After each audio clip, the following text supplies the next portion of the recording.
Okay, ladies and gentlemen, thank you very much for joining us. And yes, we do have Mr. Einar Tangen back again on the show. Sir, how are you? Well, I'm personally terrific, although the world appears to be in the midst of a dumpster file, especially in the United States. And we're talking about like 50 terabytes of data, and it just keeps getting uglier the more people are digging into it. What is it? How do you see Epstein's file now? I mean, was it just a man on a power trip going crazy? Was this a honey trap of a global scale? And are intelligence agencies involved in this? How do you see this now? Well, all the indications are that there were not just one, but multiple intelligence agencies involved. I mean, it really goes back to the power structure of the world. You've had for a long time elites have been basically, enriching themselves, preening, keeping themselves in power. And what you really see from the Epstein files is the collusion across the board. Individuals you thought would never even be in the same room, somebody like Bannon, and of course Epstein himself, together with somebody like Noam Chomsky.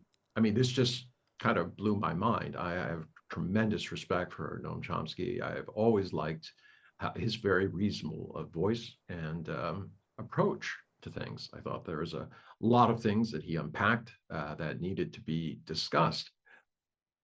But I mean, saying that he wants a meeting with Bannon and he wants a pedophile to arrange it, and and continuing to have a relationship with somebody after they're convicted of pedophilia just doesn't really seem things. It kind of blows up my things. But on the other hand, I started thinking about my own past, the fact that I was involved in politics, I was an investment banker, I was a lawyer. And in China, I do a lot of I visit media. I do about 14 shows a week. I started thinking, well, what if somebody did a search on me? They discovered that I had, contacts, not necessarily good relations or anything, contacts with all sorts of people. And this is kind of bothersome to me. As I always comment to people, the world gets smaller the older you get. You start to know these people. You see them at conferences. You see them when you want to get something done. There they are, and if you don't deal with them, you're not going to get it done. But it brings into this idea that there's a small band of people at the very top, some who have been captured, and this is what Epstein was. He was somebody from a very low middle class background who was a striver, how he rose from somebody who did not have a degree to teaching at an elite private school and then suddenly being at the center of international finance. And if you look at his deals, they're not, as an investment banker, I don't see anything unique in what he's doing. It was just a willingness to do certain things that, in my book, were patently illegal. The billions of dollars that were transferred back and forth between through his accounts to Russian banks and other places, Israel, etc. This looks to me like money laundering. And how can somebody escape that unless they have connections? And obviously, he had connections. And how did he get those? In part, he was a charming fellow. And what many people, I come from a background in the United States where they were industrialists, what my great uncles would call a useful fellow. Doesn't mean that they respected them. It just means that they were somebody who could be relied on to do the things that they did not want to be seen doing, if you know what I mean, in between. But it appears that he was more than just a useful fellow and that he reversed roles on these people. Instead of being used by them, it appears he started using them, having some sort of insight into his and their shared interests in young boys and girls as a leverage tool. And whether it was direct blackmail or indirect, because I know about you, there's so many odd things about multi-billionaires turning over their entire finances to him, and hundreds of millions of dollars flowing in fees to him. It's just kind of hard to figure out exactly what he was doing and why they would put so much trust in somebody, as I said, who just really didn't have the background that you would expect. Donald Trump apparently made transfers through his accounts of over $1 billion. And then you have the troubling, what getting back to your first thing is, was he somehow an asset of these kind of intelligence services? Now, there are people who skirt back and forth. They may not be an agent of the Mossad, but they are an asset. And these assets are often shared, for instance, between Mossad, the CIA, and in this case, it seems that he had quite a bit of contact with the Russians. Was he their agent? Probably not. Was he an asset or a go-between? Absolutely. And it wasn't him alone. If you start going through that files and you see he was involved in a lot of it seems like almost every nefarious deal since the Reagan era, he was somehow involved. Arms for oil, Khashoggi arms dealing, all of these things. He's always on the periphery. So that would argue very, very strongly that he was somehow connected to these services, what service he was rendering, or who he was most loyal to.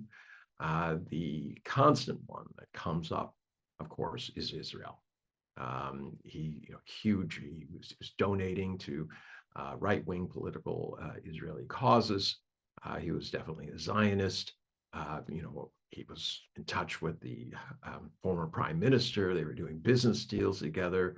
The guy who's in charge of the Israeli Secret Service and military. These were all people known to him and whom he was having regular contact. So how does this touch upon America? Well, it shows the extent of, I shouldn't say Israeli. Yes, I should say Israeli contact with him, not Jewish. Many people that I know in the Jewish community are horrified by his actions, not only on a personal basis, but also the fact that he was probably compromised, was not working for any one nation, but only himself, in essence, a traitor. So it was just kind of a Zionism, maybe because it paid. He didn't seem to have a lot of ideological things, but there seemed to be a definite swing towards that area. So there are so many questions out there. And the fact is that we haven't seen the other 3 million pages and probably more documents. Now, remember, this first tranche of, well, it wasn't the first tranche, but this larger issuance of 3 million pages was curated by people loyal to Donald Trump. And we can see that quite clearly when you look at Pam Bondi appearing before Congress and openly defying them, not answering their questions, going off on these diatribes about how they should be thanking Trump and apologizing to him, and he's the greatest thing since sliced bread and canned beer.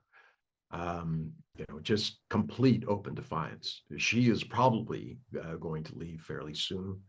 Remember, the way that Donald Trump runs America is very similar to the way he ran The Apprentice television series.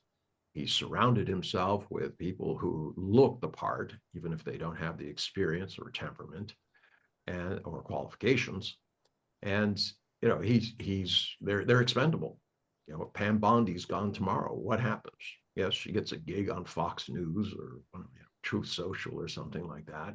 She doesn't disappear. She still makes money. But he can replace her with somebody else. It's not like there's going to be a huge upswing of popular resentment that Pam Bondi was sacrificed. She'll be yesterday's news. Another kind of beauty queen who was sacrificed on this ongoing opera that is going on in Washington, headed by Donald Trump. Trump is not an ideologue, but he is surrounded by people, perhaps are. You look at J.D. Vance, who I've nicknamed Darth Vance. He's very, very connected to Peter Thiel, who openly is against democracy, believes that it should be basically an oligarchy of tech titans who are ruling not only the United States, but the entire world, and one which would be very profitable to him and Palantir, the company that he created. Keep in mind, Palantir was taken from J.R. Tolkien's The Lord of the Rings. It was this kind of all-seeing thing that was used. I mean, it is quite disturbing when you start looking at the origins of how these people up. I think it's like you locked a bunch of 14-year-olds in a basement somewhere, and they created a fantasy world where they were the lords of creation. But unfortunately, that's the reality we face. They have money, and they have a tremendous amount of power, and they have access to the kind of technology that can allow them to do a lot of these things. So the question is, elite capture, has it finally run its course? Has it been exposed? Will it just have to go underground for a bit before it reemerges? Or will there be a populist reaction to it, much in the way that you saw after Nixon, and they bring somebody in like President Jimmy Carter, was the greatest guy on earth, but not the best politician. And then you wait for cycles to repeat. And this is unfortunately what I tell people. We always think that we live in the moment of crisis. But the fact is, these crises, very similar ones, have been going on for as long as human history has been recorded. We seem to go around in a circle. And I think it has more to do with our human nature than it does with the circumstances we find ourselves. No matter how much we seem to know, no matter how powerful we are, it seems we commit the same mistakes. I think technology has a lot to do with the upscaling of this entire thing. Things have been existing since ever, but having an island and then cameras all over it and the communications, and I think it takes it on another level. You mentioned the DOJ and Pam Bondi. What now? What's gonna happen if the lists and all the documents are out? What's next? I mean, who's gonna go ahead with the cases? Is anyone gonna be incriminated? What's next? Well, it's a question of timing and knowledge. You can not everything is out there. What they've done is they are allowing members of Congress to go in. How do you review 6 million pages of documents and then hundreds of thousands of hours of videotape and pictures and things like this? It's just not humanly possible to do that. You need an AI agent to do it. And we noticed that when Pam Bondi showed up for her congressional testimony, she didn't have with her a file about, how to answer the questions or anticipation or any kind of things. What she had was a file that was tracking what each of these congressmen had been looking at in the files. And it tells you something. I mean, it also tells you, go back to when the files were first put out. The statement that was added to them was that there was a lot of salacious detail that was about Donald Trump, and it's untrue. Okay. On its face, I was a prosecutor and a defense attorney. I shouldn't say prosecutor. I worked in the prosecution office for a year as an intern. Um, in order to reach that conclusion, you'd have to look at all the evidence. Then you'd have to go to Donald Trump and say, is any of this true? And there'd have to be a denial. That's the only way you could issue such a statement. So I noticed the press didn't make much of it, but the fact is, it's a damning indictment that says, in essence, that Donald Trump has been completely briefed on this, and that obviously he denied everything, as he does, witch hunt, fake news, all planted by Democrats, many years before he even contemplated being president, because they're very sneaky, these Democrats. They knew he was going to run for president, and they were already planting the seeds of his undoing. I mean, it's so far-fetched, but up to this point, he's been able to sell it. Now, remember, I mean, when he said grab them by the private parts, Everyone held their breath. They thought, oh, this is the end of it. Well, when he got chased out of office last time and then tried to wage an insurrection, everyone thought this is the end. But in this particular case, because there's an old adage in Washington, um, dead girls or live boys, e.g., the only thing that actually will hurt or end the career of a politician is one of those two things involving that particular senator or congressman. In this particular case, it seems that there's a plethora of both. There are allegations now coming out that young people died. I wouldn't be surprised when you're trafficking people, things happen. The people who have these tastes, the degenerates that we're talking about, many of them are into brutalizing. All right, whoever they have on them. I mean, the fact that they are preying on younger people talks to a mentality of not just depravity, but this feeling that they have to have control. Not surprising for a politician. They vent their frustrations, their anger, whatever it is that is driving them, and they do these things. So would I be surprised if these rumors come out to be true? Not at all. I'd be surprised if they weren't. People who provide these types of services do not care about the victims. We're talking about a guy who, allegedly put over 1,000 young people at risk by peddling them to these wealthy people. And this network, unbelievable. You just go down the list. There are 11 countries now that have started investigations about the people who are connected to this. The only place they're not having an investigation, ironically, is in the United States. Why?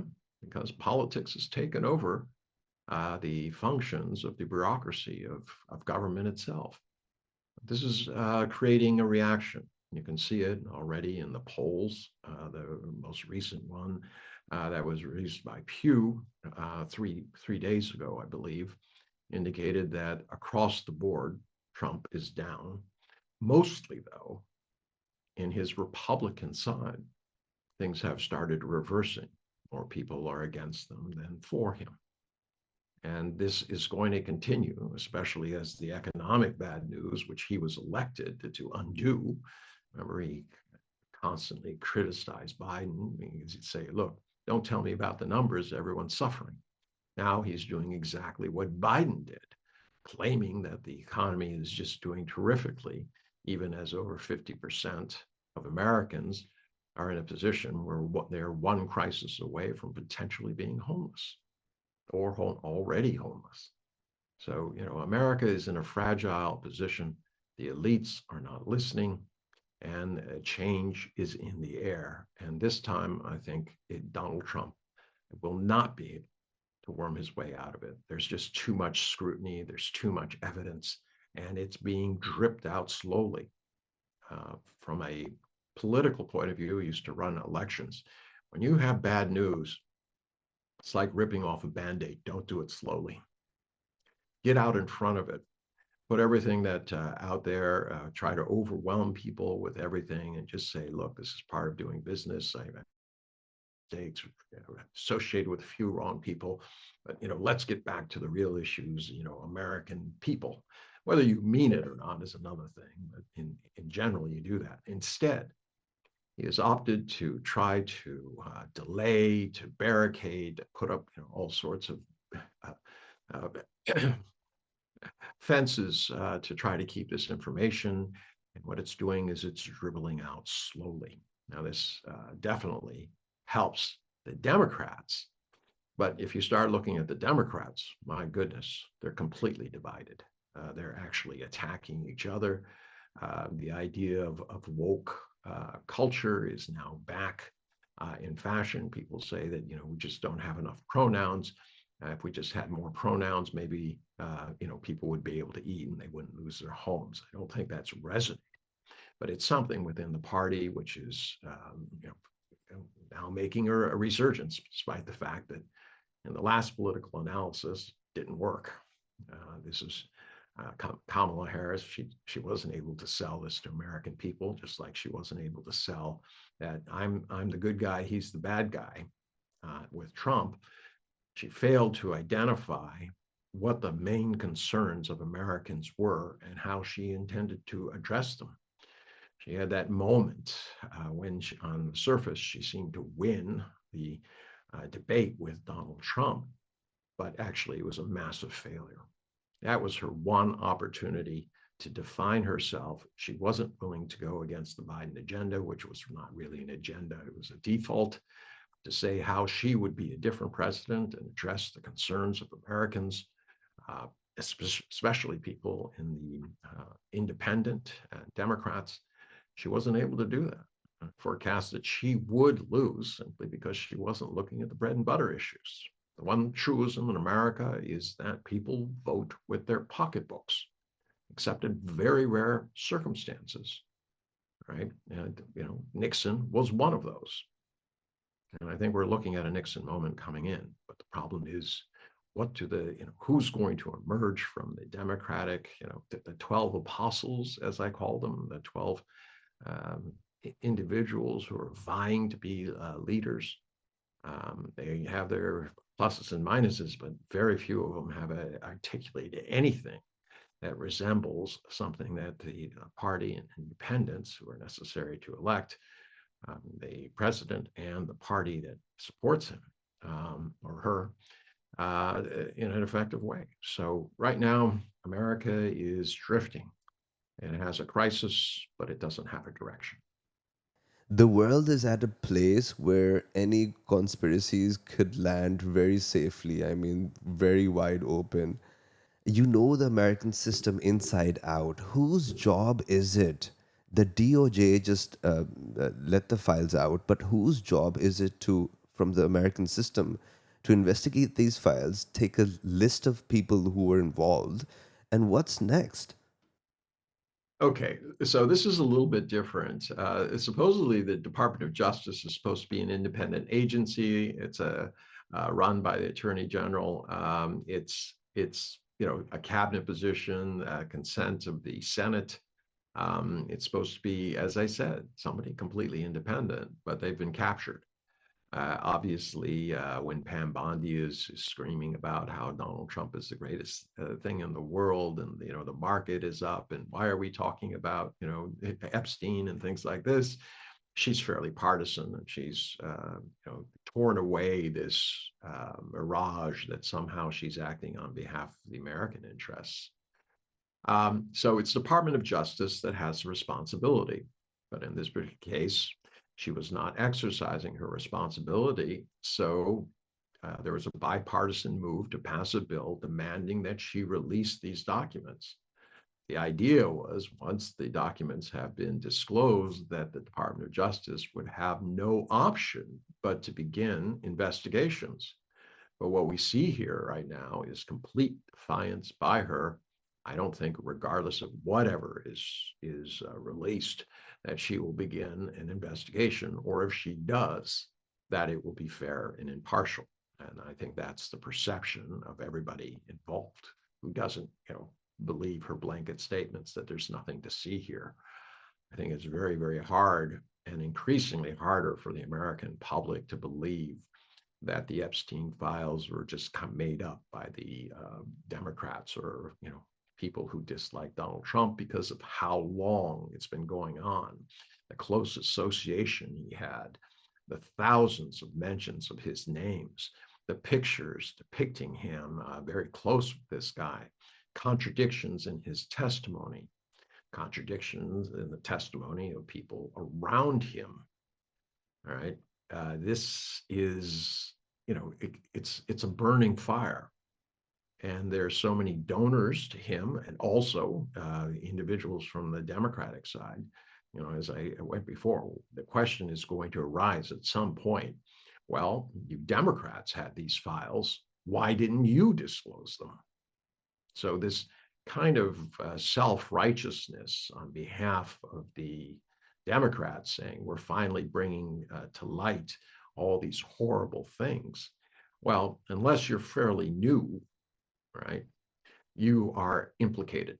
You are part of the process, or you fail to exercise oversight, the kind of oversight that you're supposed to be doing as the co-equal third branch of government. Now, so most of them will say, "Oh, didn't know. No one told me. I had no idea." Well, that's not.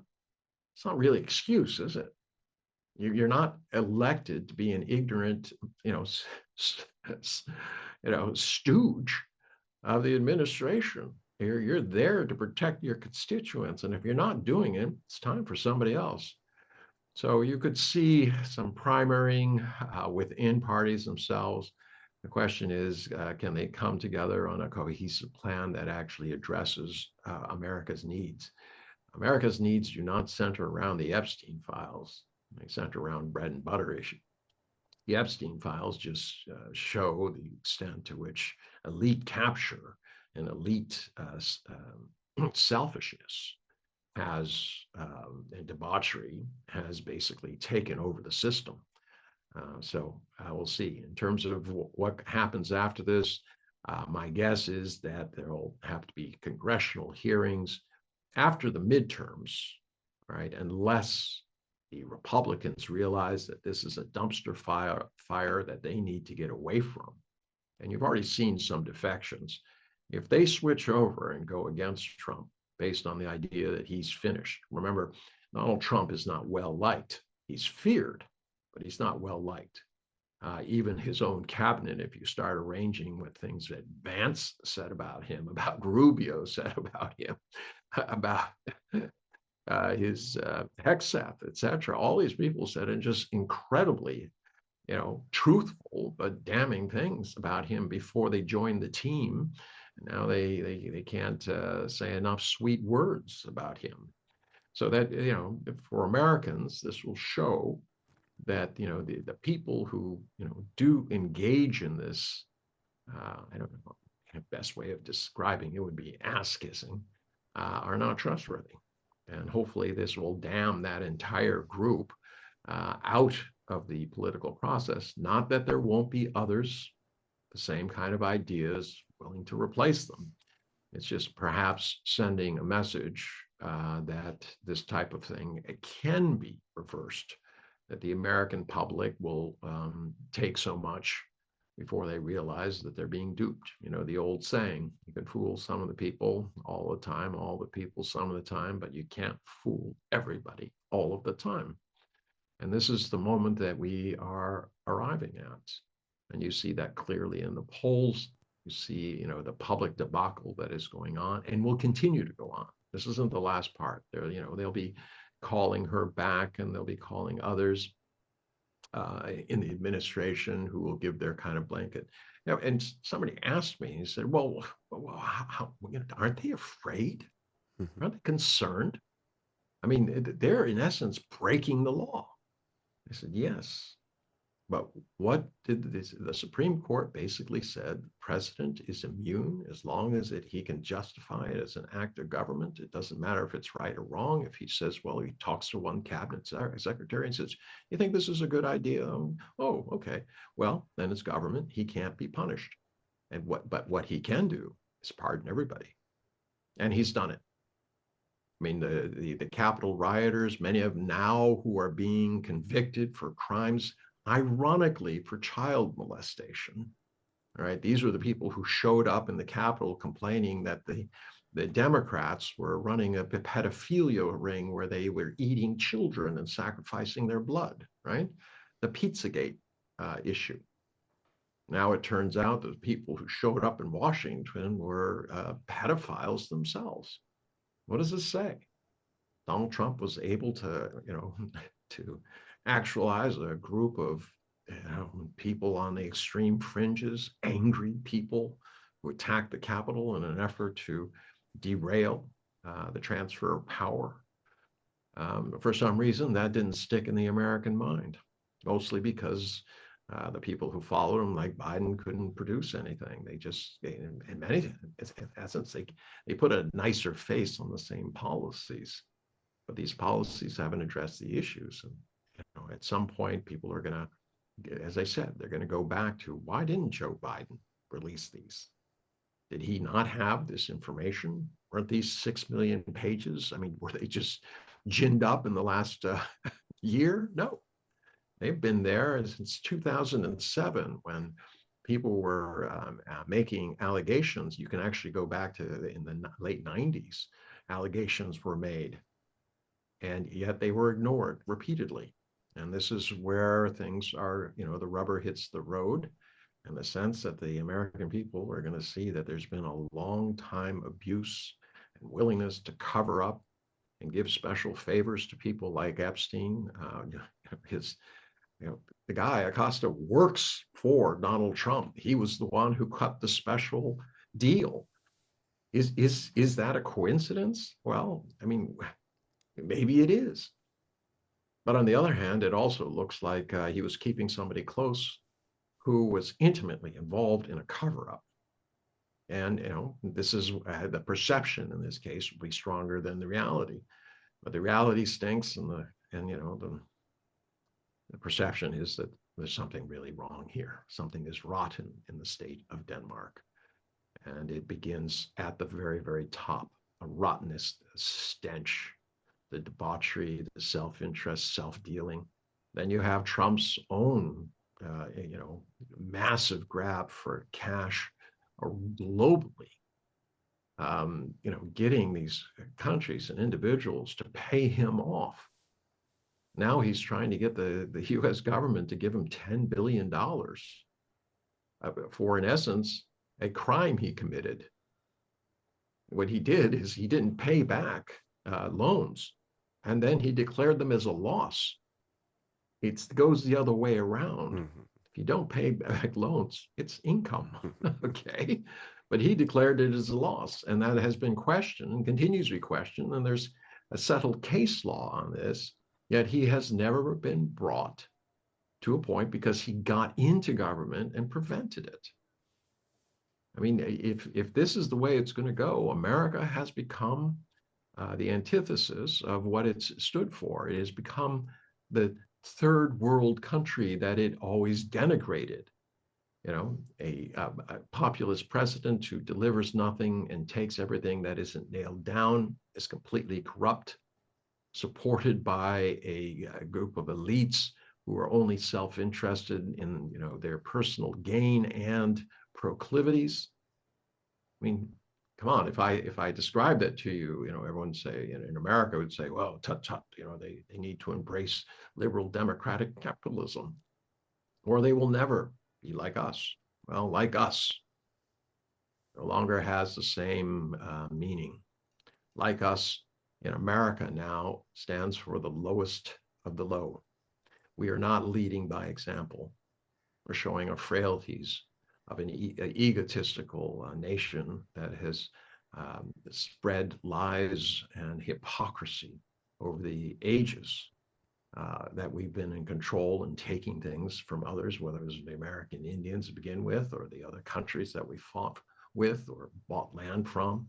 And you see it continuing with Greenland, with Panama, Canada, Venezuela, threats against Colombia. I mean, these are the types of things that have defined America in the past, but I don't think that they're useful anymore. When America controlled 50% of the world's manufacturing after World War II, yes, we could push around our weight. We could say that we're trying to build a better world. But as Donald Trump has shown, he's not interested in the world. Today, he simply said, look, there's no climate change. Any efforts to do that are silly, and we reject them as a policy. I mean, this goes way beyond saying, well, we're not going to cooperate with the Paris Climate Accord. This is the second time we've withdrawn from it. Instead, he's saying it just doesn't exist. I'm going to put my head in the sand and ostrich style, say, because I don't see it, it doesn't exist. So, I mean, this is the state of affairs. America's image has drastically gone down. And right now, it's not just our image. It's $38 trillion in debt, which by the end of this year will be $40 trillion.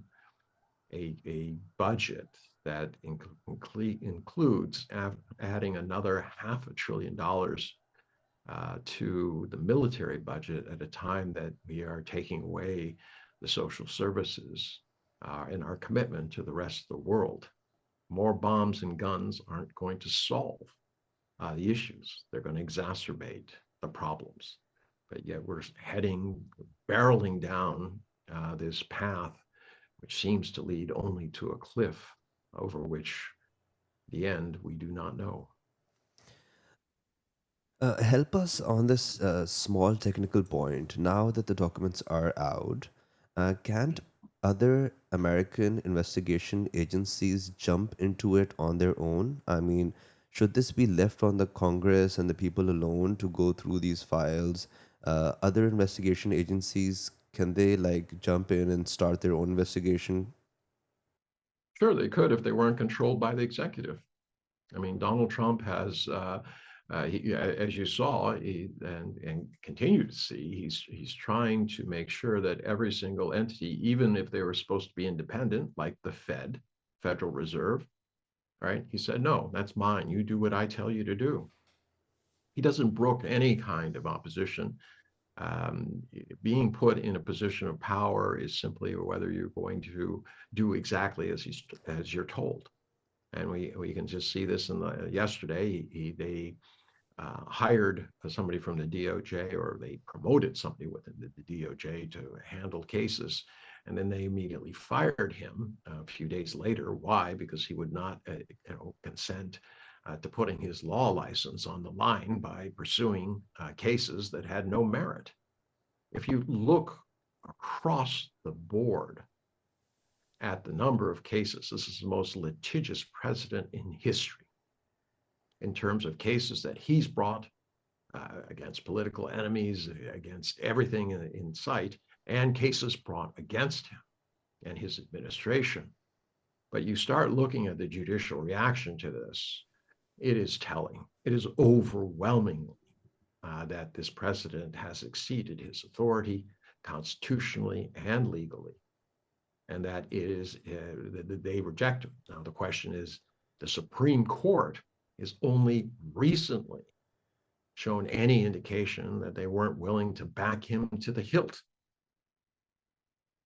With him weakening, and with these obvious concerns about elite capture, especially when you have somebody uh, like Clarence Thomas, who decided not to declare, forgiven loans and things like this, and $1 million of trips and vacations and things like this, to the very kind of elites that we're talking about here. Maybe he'll feel some sensitivity. I doubt it, right? But the rest of his peers on the court might feel that they need to put some distance between themselves and Donald Trump, especially since so many of them were appointed by him.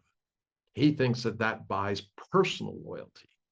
They thought it bought some sort of ideological loyalty to, these ideas that were, you have what, um, out of the 9, you have 5 who are associated with the Federalist Society, a group that was started in essence as a parallel to the Heritage Foundation, extremely conservative group that was funded by major families after the loss of their presidential candidate to Lyndon Johnson. They said the American people cannot be trusted. We have to figure out how we can control the process without having to resort to, losing elections. And their idea was, we will create white paper groups, these institutions who will, and think tanks, who will create the reasons for doing what we want to do. And what do they want to do? They wanted to get America moving in a more conservative direction. They wanted it to be open business, e.g., we can do what we want. We can, in essence, create an oligarchy. And you see this clearly across America. The major industries are dominated by 2 or 3 players. And there used to be a watch, an eye on them in terms of, collusion and antitrust. Now, Donald Trump has basically done away with it. There's 60% less cases that are being brought in that area.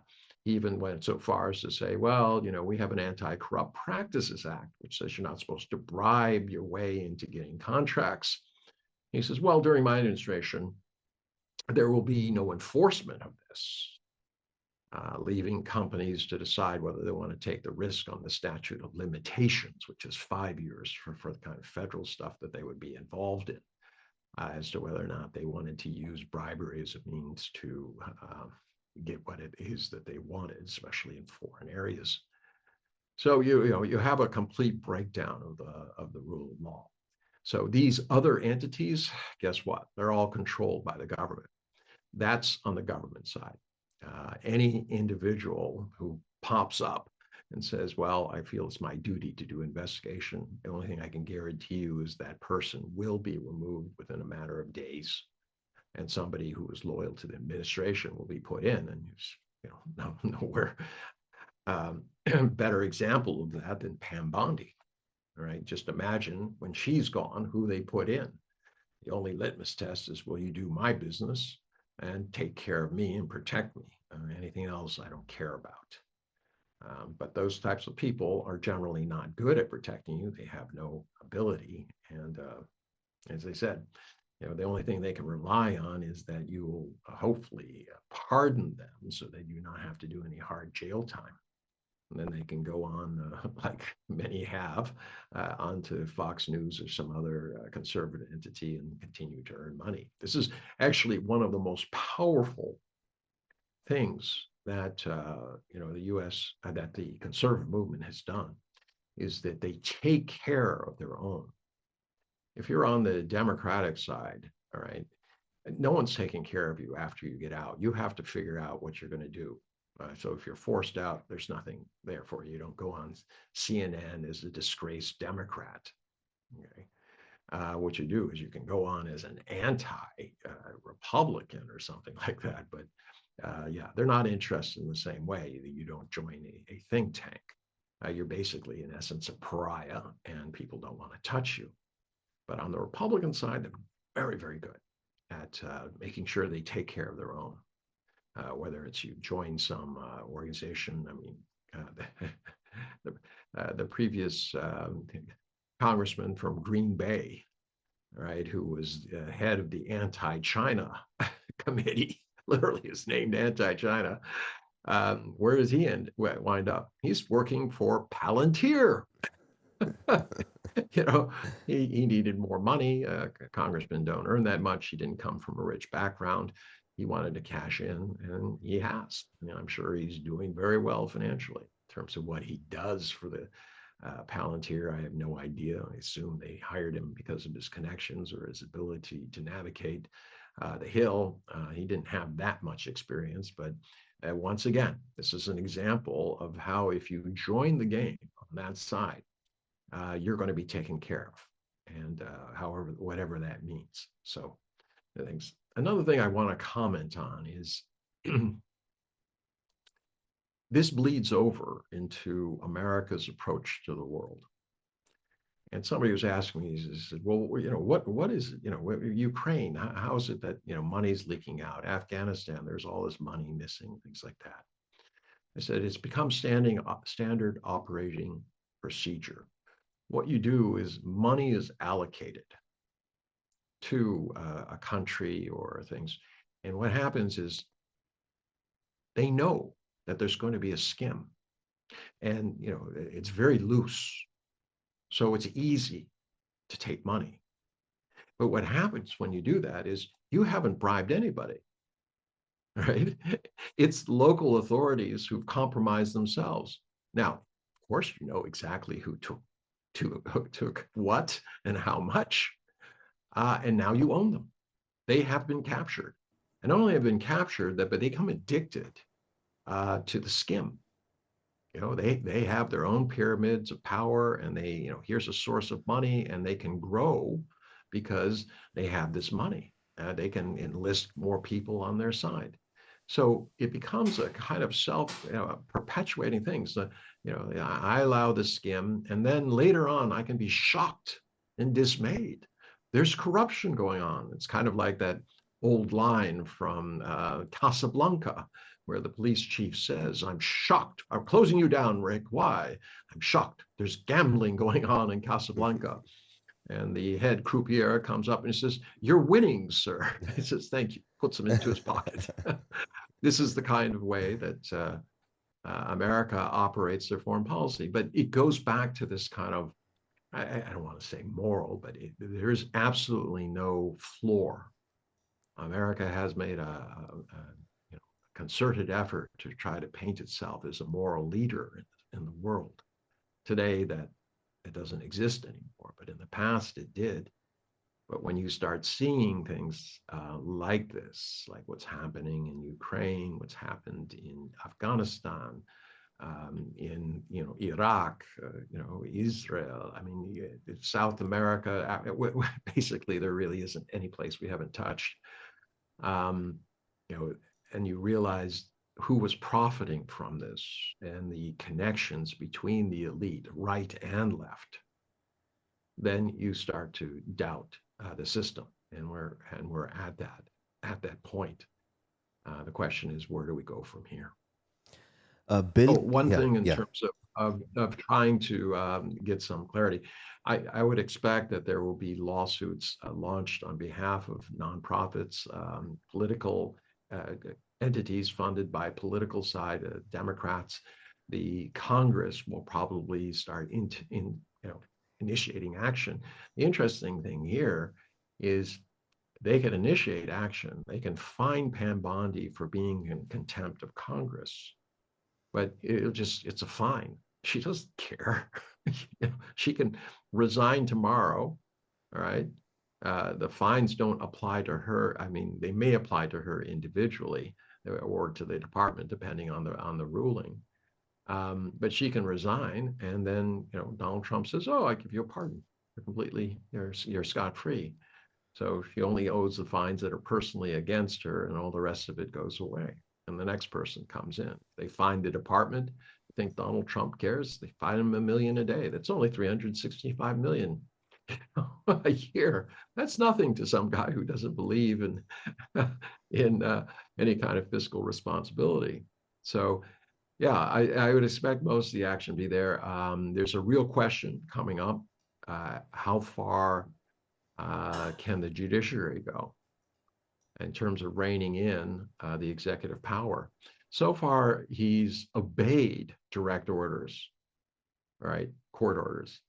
But at some point, there's a question, especially if he loses the election, he feels that this is a threat to his personal safety, whether or not he tries to say the election was stolen or to interfere with it, or as lately he's been talking about not having election or having it under the auspices of the federal government. But I don't know that that is going to work. He could really be biting off more they can chew. The things that happened and the optics of what went on in Minnesota are going to be very, very hard for the public to forget. The fact that the two victims are, for some reason, only the white victims were, mourned and publicized. But the fact is, there were other victims who were minorities, people who came from other races, other places. They died, but they kind of died in silence.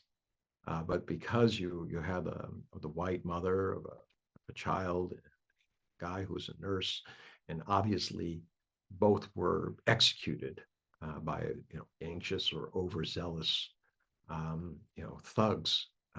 This is not going away, and he can declare, as he did today, that they're going to pull back from Minnesota, but the optics will remain and they will continue.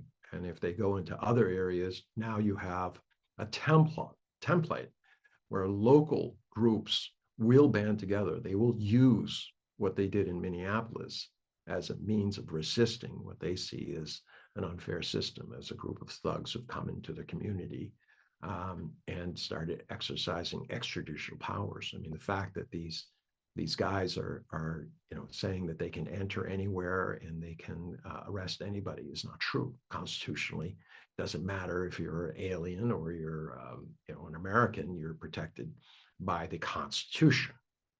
And this idea that somehow that they have powers beyond that is completely wrong. And as the courts, especially at the lower and middle level, have been affirming, there is absolutely no extra constitutional rights because you have a group of thugs whose budget went from 6 billion the year previous to somewhere in the 80s, late high 70s to low $80 billion. Can you imagine? We were talking 12 times, 12 to 14 times the budget. And what are they? They're a group of thugs.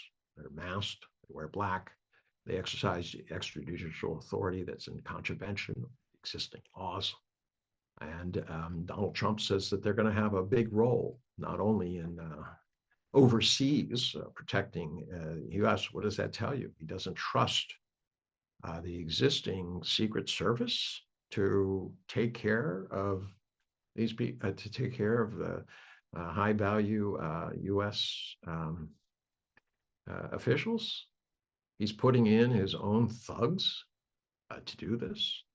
And don't be surprised when it's, these same thugs are stationed outside of polling booths to prevent, unregistered people from coming in, trying in essence to intimidate others.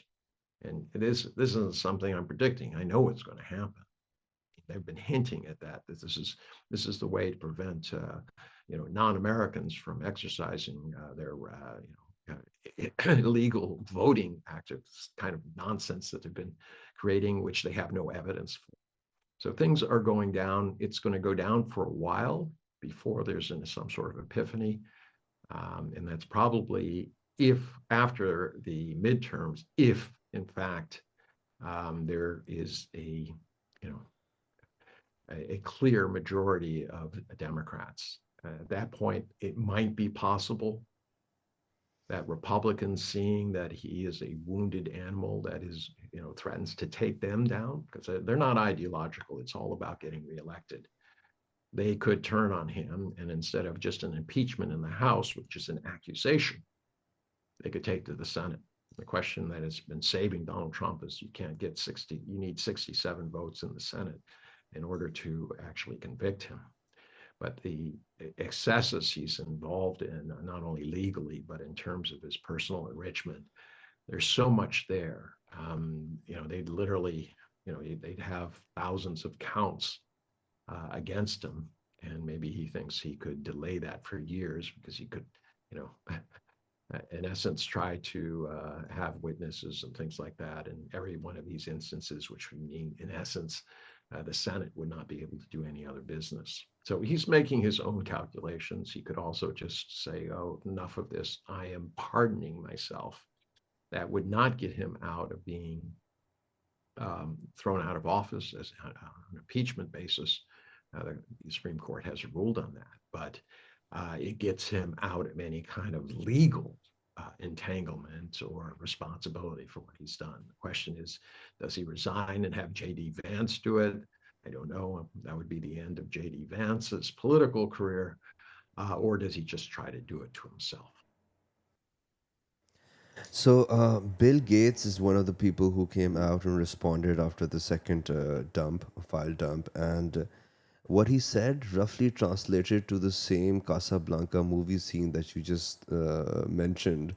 He said that I went there because I was raising funds and I was doing this for the needy, the children of around the world. How do you see this? How do you see other people responding to this? Well, it's not a good line to say I was doing it for the children because that has a double meaning, especially given the fact that his divorce was not exactly smooth. His wife has already come out and said, I was tired of his hijinks. There were a lot of rumors that he was preying on his own staff. When people feel the need to, and I'm not judging people on their things, but when they feel the need to prey on those who they have power over, it generally doesn't stop with employees. These people, as I said, they want power and control over their whole situation, and he was definitely that kind of person in his professional and I guess from his personal perspective. So people are looking at that and saying, well, there's something wrong with this guy, and this I'm doing it for the kids. No, that's not selling. But once again, here's a guy who is part of the elite, who rubs shoulders with everybody. And he was visiting this island regularly when it's known that he has sexual proclivities towards younger staff members and things like that. I don't think people are going to buy it. The real question is, are there tapes or pictures of him in obvious, um, you know, compromising positions or proven situations, or people who come forward and said, yeah, I was trafficked to Bill Gates, and whether that brings about his fault. But the idea that one of the richest men in the world is concerned about raising money when he has his own foundation, and he also had the founder of Berkshire Hathaway saying he was going to give his, what was it at that time, maybe a few $100 billion on top of that into the Bill and Melinda Gates Foundation. Come on, I mean, it's doesn't sound really very real. I mean, he and Warren Buffett used to go around the world. I remember they came here to China, and they were holding high-level conferences with very wealthy families saying, you should donate your funds. There was some tax reasons for that. They didn't apply as much to the Chinese side as they did American side. But they were running around, and money wasn't the issue. The question is, what are you going to use it for? He did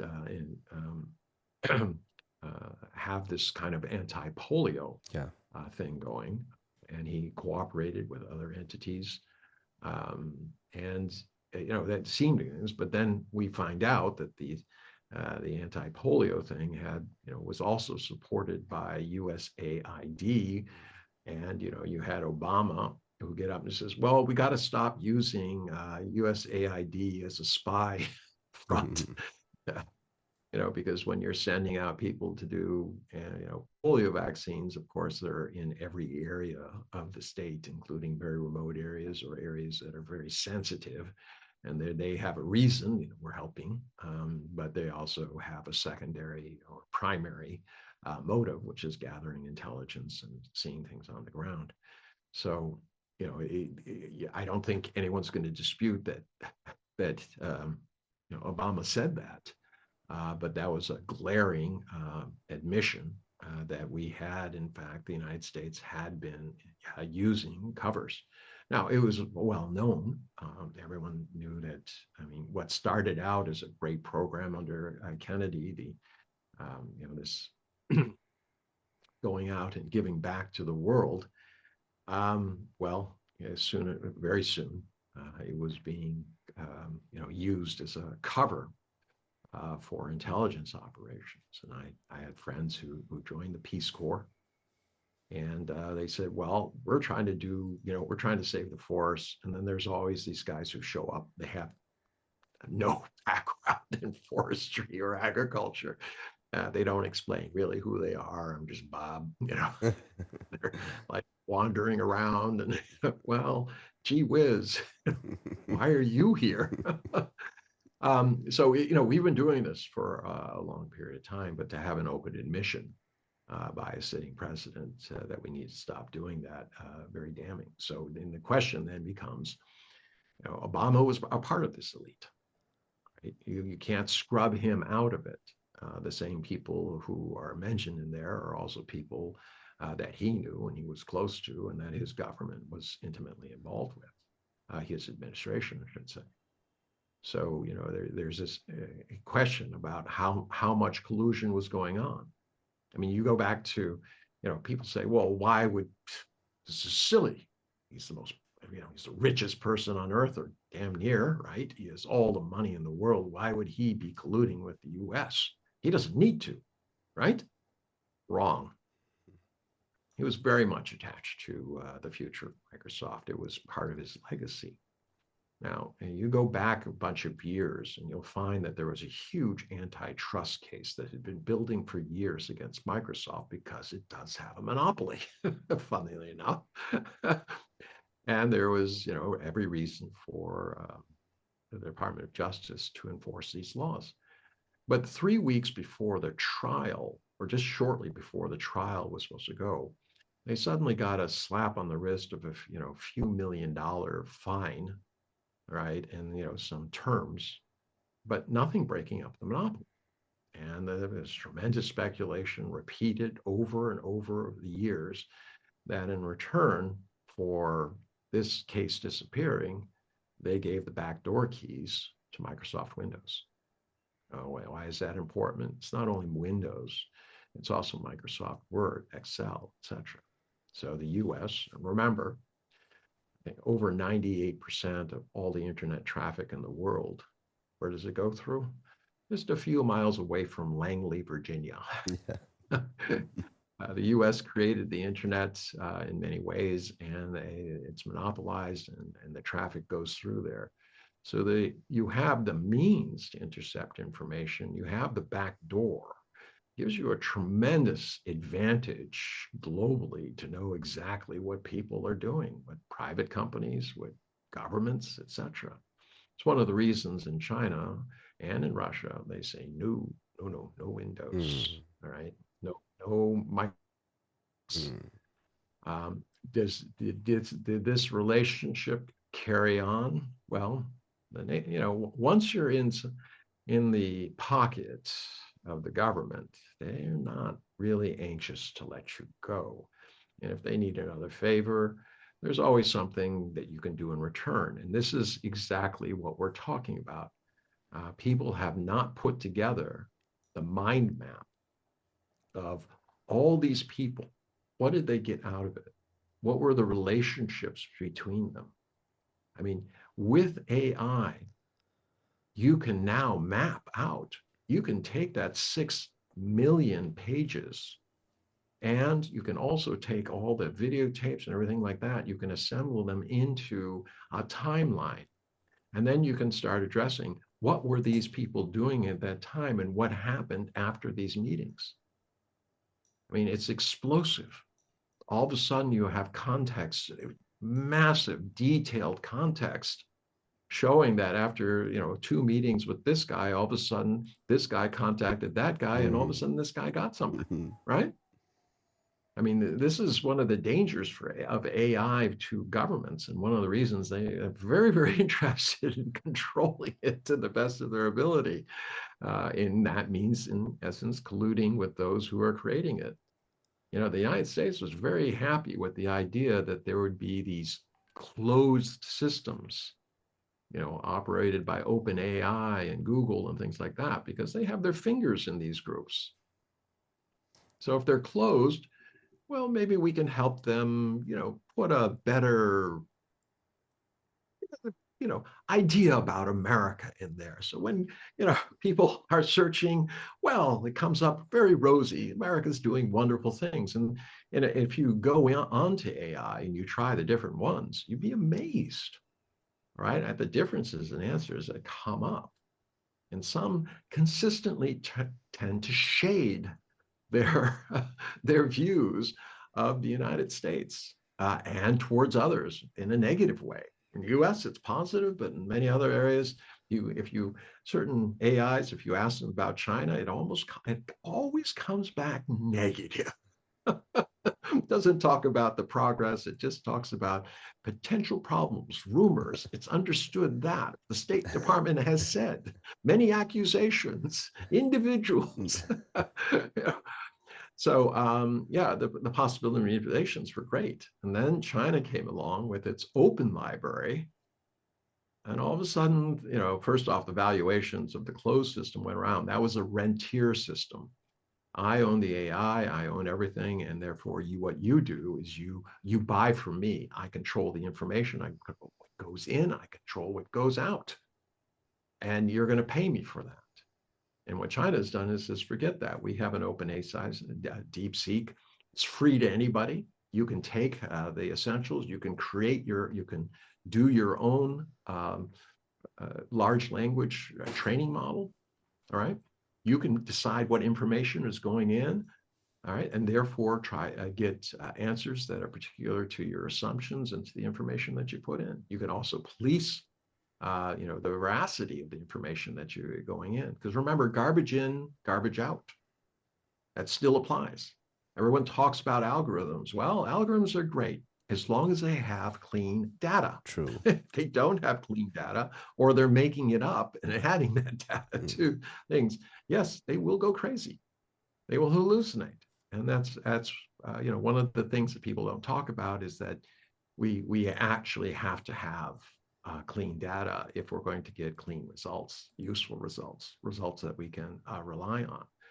And right now, with the state of affairs throughout the world, that's very difficult to see. What we should be doing is countries should be collaborating and creating models that allow information to be used for purposes like climate change, for health, for improving things, scientific development.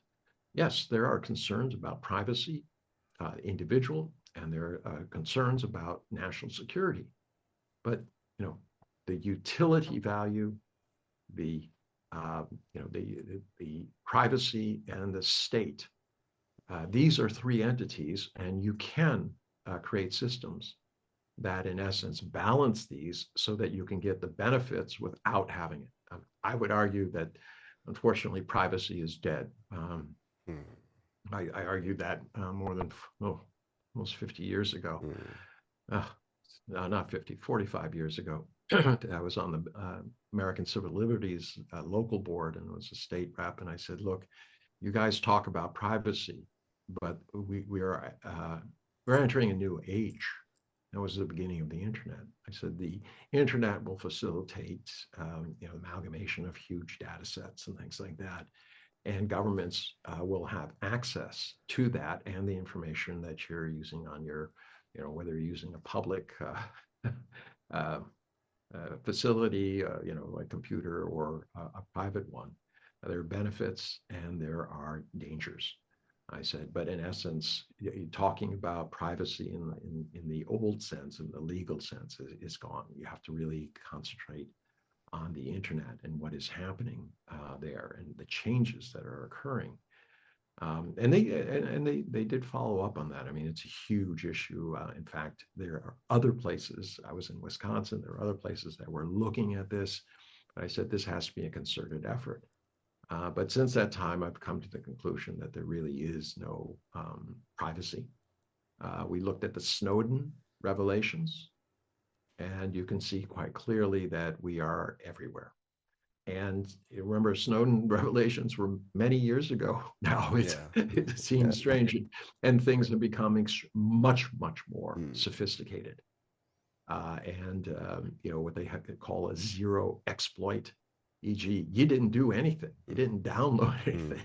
They were just able to enter your system, sometimes piggybacking on something that was legitimate. Others just getting into your phone and from your phone into your computer. I mean, so I tell people, if don't put anything on the computer or your phone or say anything or do anything that you think will get you in trouble. You should lead a life that, is basically assuming that everyone hears and says. And I'm not trying to be paranoid about it. I'm just saying that if they target you, they can certainly do it. And with AI now, it's not some individual monitoring you. It's an algorithm that studies the use of your language, the people that you're contacting with. And the minute you get flagged, what it can do is it can do a mind map of everyone that you've talked to, right? Everything that you've said. And then it can amalgamate into what those people have said, what they have, who they have talked to. And this is how you can create very, very specific lists. If you want to create an enemies list, people who don't agree with you, people you think have to be neutralized either physically or through the internet, through attacks, things like this. These are the intimidation is not just physical anymore. It's now become a virtual intimidation, a reality that's out there. So, and I'm trying. I mean, there are also benefits to so much of this stuff, but like all things, like nuclear, like gunpowder, there's always a dual use, and the question is, can we derive benefits and try to minimize the negative stuff that is out there? I think the opportunity is always there, but you need leaders who really believe in helping society as opposed to helping themselves. And right now, I'd have to say that globally, the world is failing in most countries, especially, unfortunately, democratic ones. The problem is with democracies is you can remove governments, but you don't remove the problems. And each succeeding government is inheriting a larger problem because they didn't have the political will or the planning to deal with the problems. And then they're voted out because they didn't deal with the problems. They couldn't make them go away with a whiff of smoke or something like that. And this is driving a world that's becoming increasingly desperate economically and also politically and socially. At the end, I would like to ask you what were the names that shocked you? I mean, there were some names that came out, and you have named a few. The ones that like totally caught you off guard. Well, Noam Chomsky. And then there was another, I can't remember his name off the top of my head, another, somebody I regarded as very liberal, very principled. And, there's more to come. And as I said, I mean, I don't want to be Pollyannish about this, right? Somehow everything. The fact is, when you move in areas of power, there are people who are unsavory, and you know this as a journalist.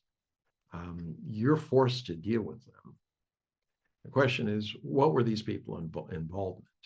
I mean, one of the things that Epstein did is that he paraded as a philanthropist.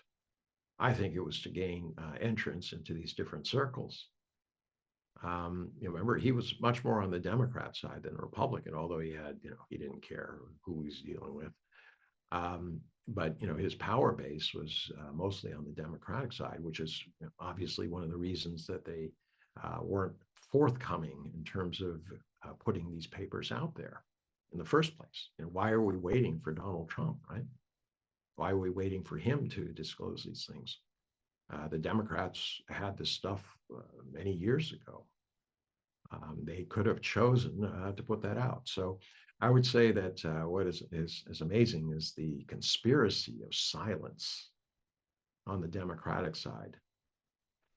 The resistance by the Republicans is understandable, but at some point, somebody's going to say, "Wait a second, they're all in this together." All right, you're starting to hear a chorus of that, and this should, as I say, sweep out a lot of the old and people who old. I should say people. I say politicians who were directly responsible for the conspiracy of silence. But I mean, you start looking at it. There's just nobody there. Things. I mean, you have the Dalai Lama. I mean, and he has to come out because that incident where he was saying to that little kid, "Suck my tongue." People really didn't understand it. I still don't understand it. But now every time a pedophile is named and he's somehow connected, he has to issue a statement like, "No, I'm not a pedophile, and I didn't do anything with this guy." But you start looking at how it is touched literally. I mean, you have 11 countries. I was very surprised at the Norwegians. I just thought, Yeah. I'm part Norwegian. I know a lot of Mm. Norwegians. I've known the Norwegian ambassadors. They just don't strike me as the kind of people who have a relationship with somebody like Epstein. I mean, Epstein I don't know how to put it, but I mean, there was a slime factor around him, which was enormous. Here's a guy who had been fired from most of his jobs for inappropriate behavior, mostly on the financial side. And yet he had continued to rise and be supported by all these people, things like that. The people around him, his whole story stunk to high heaven. I mean, you can be brilliant and not have a degree. You can, leave Harvard or something like that. But he just left school and Mm. all of a sudden he's being promoted. And what is going on here? Somebody said, well, do you think that he, um, because of his own tastes, kind of ran into these fathers at the school who had similar tastes and then got compromise on them, or they formed some sort of inner society or something like that, and things. I mean, I'll give you an example. You remember the Catholic uh, thing involving the clergy who were preying on young men. Well, I was shocked to find out that there are these underground groups that are on the internet that were openly advocating sex between men and children as young as 3 or 4. No, we're not even say this is good for them. It's good. They can prepare for life. This is don't worry, it has no harm whatsoever. This is a matter of choice and need, and it's a beautiful thing. As sick as that sounds, and there was a bishop or an archbishop who was involved in it, and these men would openly support each other in their deranged, degenerate behavior. But they found a support society, and my guess is that to the extent that they knew each other, they supported each other in their business endeavors. Why? Because they had a bond, they had a trust factor in their, in what they did and believed in, and that can be a very, very powerful thing, especially among these people. I mean, these you look at that list; these were people, you know, top of society, and not just in terms of power and wealth, but also, you know, there are people there who were, uh, famous in terms of their broadcasting, in terms of the media, in terms of academia. It cut across every single part of the American elite, Mm. and not just American, globally. I mean, it's shocking to me that just how many I've known, literally. I've Mm. seen it in action, but it was never on that level. I never, luckily, had to deal with. Well, I shouldn't say that. We had people from the state who were suspected pedophiles. In fact, one paper outed somebody, there was no response, and others who were accused of deviant behavior. Um, did I know about it personally? No. Did I have to deal with these people? Yes. All Mm. right. So if somebody said, "Oh, well, let's do a deep dive on this guy," oh, you knew this guy, and it turned out he might or was suspected to be a pedophile. Mm. Well, it doesn't mean that I was engaged in it. Mm. It was a political reality that if you had to get something done, you needed to go through this guy's office. And that is the reality. But that once again reinforced in my own mind that once you have that kind of corruption at the very, very top, it spreads. You become part of it, not because you're colluding with it, but simply you become part of that elite structure that these people are using to cover up exactly what they're doing. And whether it's just, you know, fleecing the public one way through the government or through oligarchies, or engaging in, this disgusting behavior and things like that. You don't, it's to me, it's all the same. I mean, these are criminals. Um, if I, my desire is, somebody asked me, I said, well, there's 3 kinds of people in the world. All right, there are people who are just living day to day, and they kind of go in a crowd. They follow the person in front of them, and they're just trying to get by day to day. Then you have the wolves. The wolves are the ones who are preying on these people. They look for weakness. They drag them down. They consume them. They take everything that they have. And then you have the shepherds. Shepherds, the job is to protect the flock, to protect the people, kill the wolves. Unfortunately, it seems that the wolves have become the shepherds, and that it's been an open call on who's going to devour the people in what way. And it's a shame. Hopefully we get back to some semblance of balance. There's always a question of things get out of balance, and hopefully they shift back. But it's sad. But we need these kinds of exposures. Otherwise, these things creep along in the dark. I mean, if we didn't have Snowden, we wouldn't know the extent or have proof of the extent in which the government is using untoward means to defy any sense of privacy, to spy on other nations, even though they're supposedly friends. Not that anyone's shocked about that, but then something like this comes along and people are shocked. I think the majority of Americans and people in the world are terrified that you have these predators in positions of power, and that they collude with each other and make money, and they have no regard. And it doesn't matter what their political or ideological approach is, they're all in the same pot, rolling around, and really destroys your faith in it. But I say the antidote to that is to expect better people. I don't care what kind of governance system you have, I don't believe really in ideologies. I believe in good people. Good people who run the worst system will produce good results. There's no good system that can be run by bad people that will produce good results. I mean, America is an example of that. We tried to set it up as a tripartite, equal, co-balanced society governance, right? To prevent what? To prevent exactly what we have today, this usurpation of one branch of government, the executive, in essence, over the legislative and the judicial, for the self-enrichment of a few.